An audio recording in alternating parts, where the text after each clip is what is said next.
Rain had not stopped for 2 days. It turned the dirt roads of Normandy into rivers of brown sludge, swallowing boots and wheels alike. Through the mist, a small group of German nurses marched silently under the guard of American soldiers. Their white uniforms were stained with mud, the red crosses fading into brown patches. They were prisoners, now captured not on the front lines, but in what was once their sanctuary, a field hospital. The women expected harsh treatment, perhaps even humiliation. Instead, what awaited them would shatter everything they thought they knew about the enemy. It had started 2 nights earlier. Near the war had been brutal. In that part of France, towns burned 2 skeletons, bodies buried under collapsed stone walls. A German medical detachment had set up a temporary hospital in a ruined farmhouse, trying desperately to save wounded soldiers from the relentless Allied bombardment. There were no anesthetics left,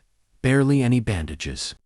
The nurses worked through screams, sweat, and tears, improvising splints from table legs and tearing their own aprons into bandages. When the Americans finally broke through, they found chaos. Shellfire had torn open the roofs, and the stench of burned flesh mixed with ether filled the air. The German doctors had surrendered, exhausted and unarmed. The nurses, terrified, huddled together in the corner of the makeshift ward. Some expected to be shot, others prayed silently, clutching their crosses. But instead of cruelty, they were met with something they did not expect: order.com and compassion. An American medic, covered in dust and blood, entered with his team. He paused at the sight of the women, then quietly said, "We'll take it from here."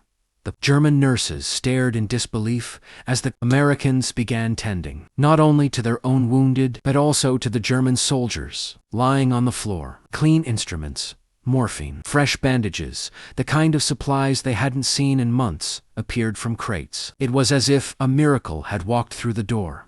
One of the captured nurses, Greta Weiss, would later write in her diary, "They treated our men as if they were their own. Even those who had just tried to kill them. It was as if the world had turned upside down." The Americans' mobile medical units were unlike anything the Germans had imagined. Each truck carried surgical kits, sterilizers, plasma bottles, and portable X-ray machines. The German nurses, trained in strict old-world hospitals, where authority mattered more than empathy, were stunned by the way U.S. medics worked. There was no shouting, no ranks barked in fear, just quiet efficiency. Everyone moved with purpose, from the surgeon down to the stretcher bearer. As the captured nurses were brought to a larger field hospital behind the lines, their astonishment grew. Rows of white tents stretched across a meadow, beach marked with a red cross visible from the sky. Inside, electric lights glowed, powered by portable generators. Radios crackled with updates. Nurses, American women, barely older than them,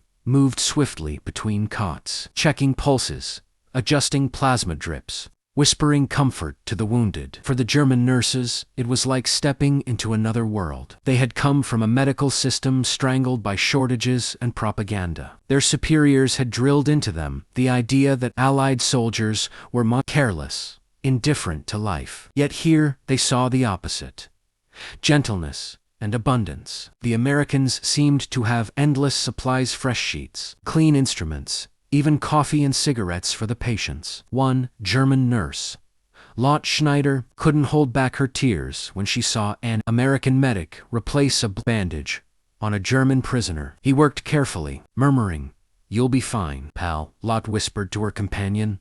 "We were told they hate us, but he's saving our wounded." That night, as rain hammered the tent canvas, the German prisoners sat together in silence. They had been allowed to eat real bread, meat, and hot soup. One of the American nurses had even brought them blankets. For the first time in months, they felt warmth. Outside, artillery still thundered in the distance, but inside that tent, a fragile humanity had taken root. The U.S. medical system in World War II was built not only on resources, but on a philosophy.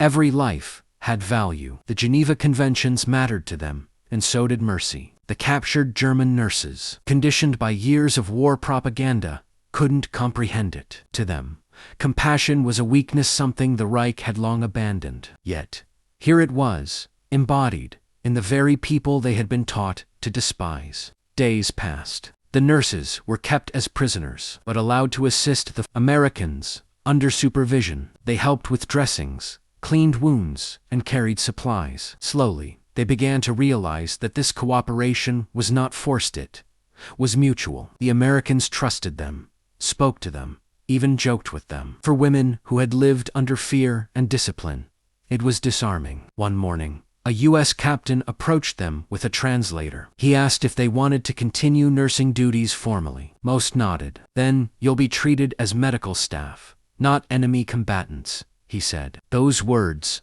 stunned them. They were prisoners, yet now they were also partners in healing. In one of the tents, Greta Weiss found herself assisting an American doctor during an operation on a wounded German officer. As she handed instruments, she noticed the calm precision of the surgeon. There was no anger, no judgment, only focus. After the surgery, the doctor looked at her and said, "Good hands, nurse."